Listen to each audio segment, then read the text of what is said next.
Sometimes a piece of media arrives that truly shocks, revolutionizes, and changes the way that audiences see media, for better or worse. In 2010 and up until 2017, one such show aired and rocked the world by storm, and to this day, the consequences of its legacy still haunts me. And that show is BBC's Sherlock. Produced by the BBC and Heartwood Films, Sherlock pictured a literal genius who was capable of solving any crime by proving that he was always the smartest person in the room. The series won a trove of accolades, from an Emmy to a BAFTA, and etched its narrative of supremacy onto the storied history of television. Or so you would think. The portrayal of Holmes, mesmerizing though it may be, spirals into the realm of the actually insufferable, a stark departure from what many would consider to be the epitome of an authentic genius. His supposed genius often shadowed and dismissed those around him, and it strayed far from the collaborative and inclusive spirit that some would say follows intelligence. The show did a lot to make Sherlock appear intelligent. How can you possibly know about the drinking? Power connection, tiny little scuff marks around the edge of it. Every night he goes to plug it in to charge, but his hands are shaking. You never see those marks on a sober man's face.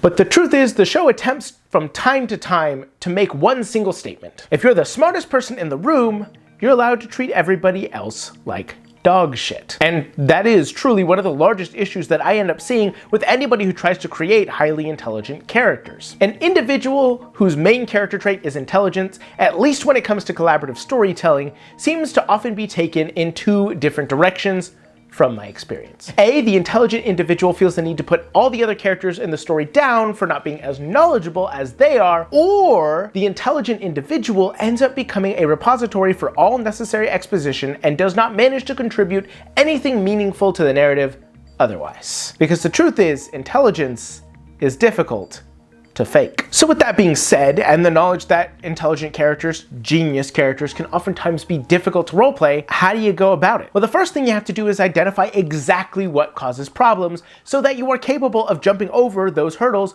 when they appear within your story. The truth is that intelligence isn't about always having the answer, it's about knowing how to arrive at it. Many times we look at people and consider them smart because they have the ability to learn, but you have to understand that they have that ability because they went out and learned. They didn't just spawn into the world with all of the knowledge that anybody could ever have. Again, we'll go back to that portrayal of Sherlock where they constantly state that he was just a genius from birth. In fact, everybody in the show was, if they came from his family. But that's not how it works. You might be good at learning, don't get me wrong, but you're not a genius unless you go out and learn that knowledge. So, a character who knows how to learn is far more intelligent than somebody who simply had that knowledge beamed into their brain by the dice gods whenever you rolled a natural 20 on your history check. But that's not the only issue that many people have when trying to play these characters. Because I mean, you can let the dice rolls decide, but all this does is create a one-note character. I mean, think about the scenario that would unfold if that's the case. You go into a tavern or large ruins or, I don't know, an abandoned church, wherever you might find yourself in D&D, the strip club, I don't know. Why did you look up so quickly when I said the word strip club? Like, that was immediate. You were not paying attention at all. And the moment I said those words, you turned. What's the clientele? Who's there? I assume strippers and people who want to see them titties. So you find yourself in some area and you look around and you ask the DM what you know about it. You roll, you do well, they tell you, and you then communicate that to the rest of the party. You really haven't done a whole lot for the story. You were just there to have a high modifier on the roll. And like, yes, technically that's what D&D is about, but at the same time, no, it's not. It's about role playing, playing your character, playing your role. He said it! He said it! That's what you're supposed to do. And if you're just rolling dice and communicating information verbatim that was told to you, you're not playing the game.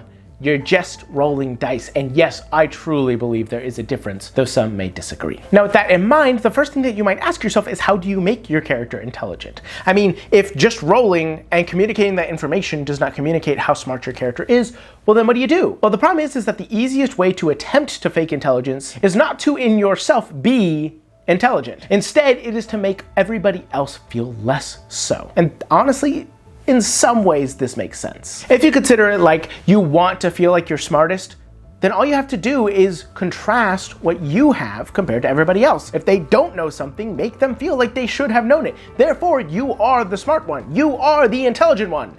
Right? Oh, no, not really. I mean, yes, in contrast, you seem more intelligent, but you're not. So how do you seem smart? How do you roleplay that properly? Especially when it is very unlikely that you actually have this information. You're not the DM. You didn't make all the lore. You haven't memorized all of the lore of the world, word by word, page by page. I really hope that you haven't done that. The problem is if you don't, you fall into the trope that is most common when you try to play a genius character, the jerk intellectual. See again, Sherlock. So we can read her emails, so what? Anderson, don't talk out loud. You lower the IQ of the whole street. Yes, I will probably find a few different ways to punch this show over the course of this entire video because it really has been on my mind and bugging me, and I really wanted to take a few cracks at it, but I'm not a media literacy channel, so I get my hits in when I can. See, the jerk intellectual is a common trope because, honestly, it's an interesting one if you do it properly. The problem with this trope is that many people misunderstand it. When you look at main characters who are incredibly intelligent and put everybody down,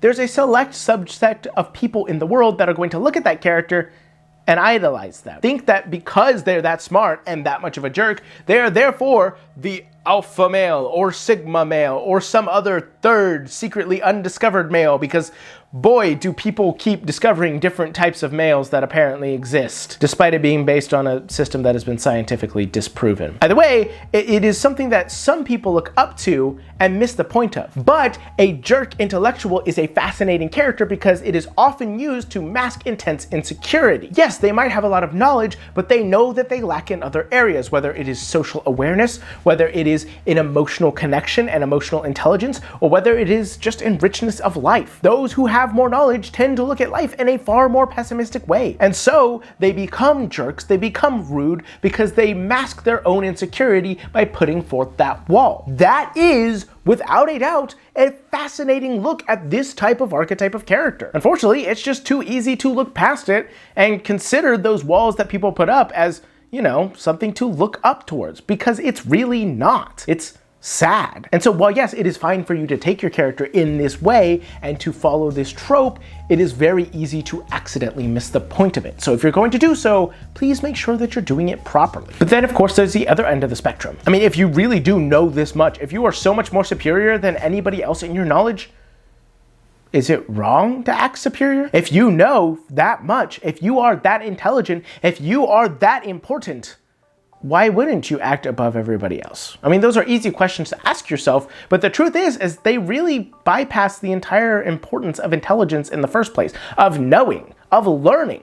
Because like I said, people don't get to have that much knowledge unless they're capable of learning it. And if you are capable of learning and capable of absorbing knowledge, typically you're going to have other types of scenarios and other types of traits that go alongside those things that honestly actually actively encourage you to not be a jerk to those who don't know what you know. The truth is, this is actually scientifically unlikely. What we refer to as general intelligence is actually an incredibly varied topic, and it oftentimes comes down to less to knowing a lot about everything and instead knowing much about a very specific topic. As shown by a study conducted by Sternberg et al. In 2001, while observing the learning habits of children in rural Kenyan villages, Sternberg revealed that the academic and practical intelligence are distinct constructs. They found out that children's knowledge of natural herbal remedies, a form of practical intelligence which is crucial for their adaptation to the environment, had little to no correlation with their academic intelligence and achievements. It suggests that academic intelligence may not necessarily equate to the practical understanding and empathy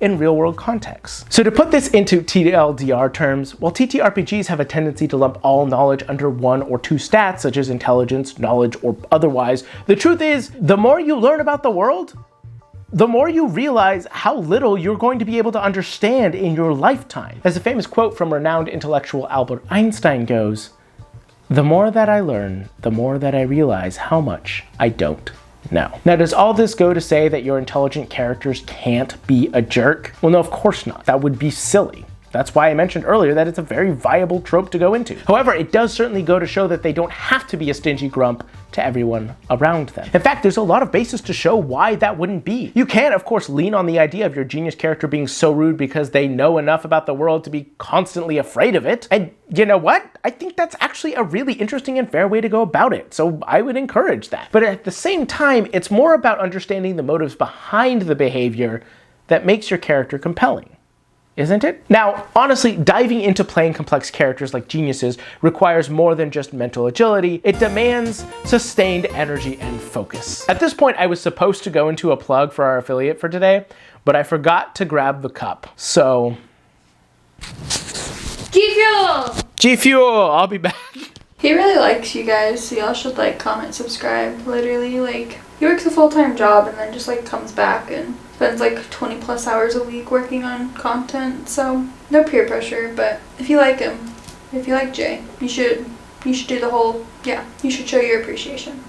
Aww. This video is brought to you by G Fuel. Except not really. We're affiliated with them. If you buy from them, from the link in the description below, I actually get a small payout, but more importantly, they might pay attention to me and they might actually sponsor me. And then they might send me more free stuff.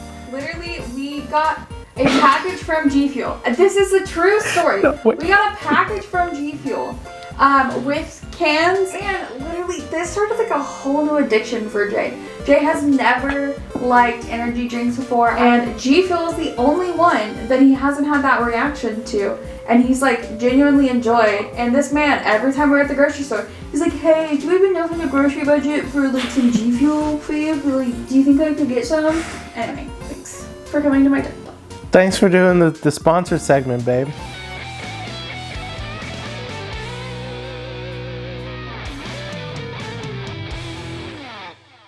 See, all of this leads to the inevitable question. How? Like, how do you do that without looking like an absolute goof? And much like role-playing charisma, you could rely on just dice rolls to do it for you. And I'll be honest, ain't nothing wrong with that. But for many players like me who love to actually act out the characters at the table, relying on dice for roleplay is just the worst. So, what do you do? Well, I've played a few geniuses in my time roleplaying. In fact, for someone who speaks about how much they like martial classes, it's a little embarrassing to admit that more than 2/3 of my long-term characters have had intelligences at 20 or above by the end of the campaign. And in my time doing so and playing these characters, I learned two things. One, it never hurts to actually just go to the library. And two, a true intellectual does not understand their craft until they're capable of explaining it to another. Now, both of those answers probably hurt, because what I essentially just said was, here's how you play a genius without having to be one, just go study and become one. But that's not true. What I said was that you have to understand something enough to roleplay it. Because yes, the truth is, intelligence is hard to fake. But you're not trying to impress the world or fake an actual genius. You're just trying to play a character at a table in front of friends who know you don't actually know all that stuff. The easiest way to seem intelligent is to simply imply that you have something important to give the rest of the characters. You don't actually have to be this genius, you just have to seem like you have something to provide by being intelligent. One of the best examples that I could possibly give of this is Taliesin Jaffe from Campaign 1 of Critical Role. He does a great job of implying that he knows a lot about chemistry through the intelligence of Percy. From just the, you guys will just avoid the grenade and then second explosion again. I'm sorry, I'm a genius. I'm sorry. Sorry. God, I'm clever. Now, Taliesin actually does know quite a bit. I mean, he's lived for thousands of years. He's bound to pick up some sort of information. But he's not an actual chemist. He doesn't know all this stuff, but he still knows enough to make it interesting. And I think that's honestly incredible and a great point. How many times have we seen a campaign where somebody didn't know everything, but they went out and learned enough terms to seem intelligent and to know enough about what's going on? I mean, your dungeon master's willing to do it. If you're gonna run a nautical campaign, your dungeon master more than likely went out and learned a little thing or two about boats. Why can you not do the same thing for your character? But I do hear you. What if I don't have time? What if I'm working a full-time job? What if I'm also taking care of my family? What if D&D is my one chance to not have to put that kind of responsibility on myself? All right. Yeah, that's fair. So you take into account the second factor. You don't have to know the world. You have the infinite repository of knowledge for the world right in front of you, your dungeon master. In this world, you mix certain chemicals together and they blow up. But in that world, Maybe they don't. You don't have to know how things work. You just have to know how your dungeon master wants them to work for the story that you're being told. And so yes, of course, this does lead into dice rolling. Like I mentioned at the beginning of the video, you could just roll dice and know the knowledge, but there's more to it than that. I can ask the DM specific things. Hey, do I know how these two chemicals interact? Or do I know that two chemicals would interact and cause an explosion? I mean, you don't really have to know a lot about that. And then you get to take the knowledge that you learn from the dice rolls or the DM, etc., and you get to employ what is the single most important point of this entire video. You take that knowledge and use it to help somebody else. See, the truth is every time you ask to make a knowledge check, it shouldn't be just for you. Another character should nearly always be involved. Now, what I mean by this is another player might have pointed out something that your character then goes to investigate, and now it's the two of you investigating together. Or you learn something and you look across at the rest of your party, decide who would be the best to learn this knowledge, and bring them over and explain to them what's going on as if you're teaching them something. Because the truth is, somebody who's a genuine genius is a genius because they wanted to learn. They wanted to know more about the world, and they have that joy of doing so. So why would they not want to spread this? It's uncommonly recognized, especially within America, but the smartest, most intelligent, genius people in this world are teachers, which is just criminal because they get paid some of the least in our entire economy. Don't get me started on why that is, but they are so smart. And they are smart because they love learning and want to teach others how to learn. The true thing that makes somebody smart is the knowledge of knowing how to gain more knowledge. One thing that I will always be incredibly thankful to my dad for is making sure that the one thing that I learned is how to use Google. Like, there were many things he tried to teach me that just went over my head. Tried to teach me how to how to fix a car. He tried to teach me how to mow the lawn. He tried to teach me how to fix the AC. I didn't care, but I always remembered how he learned those things, how he found out that information. And now, in today's day and age, I know how to go find that information for myself. I have fixed the AC in my house. I have fixed the cars, kind of. I fixed one of them. The other one has some issues. I'm just gonna show like a car bomb after that.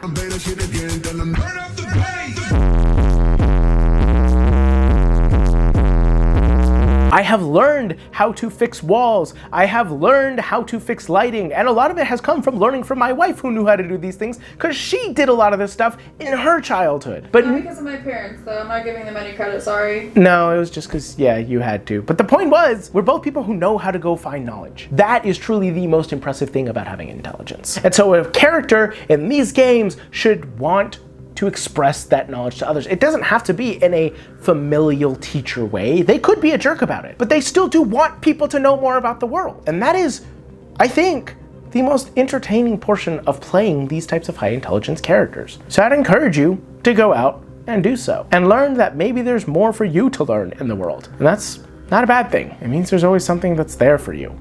Always something new to experience. So, go out into the world, make it your own, and listen to my wife as she gives the call to action. Don't forget to like, comment, subscribe. Tell Jay how good his hair looks, because this is your first. Oh, it is my first video with a new haircut, isn't it? Yeah, it's the first video. I cut it, so if you're not gassing him up, you're gassing me up, and we all know that's only positive. She went out and learned how to cut hair so she could cut my hair. Just saying, ties into the theme of the video.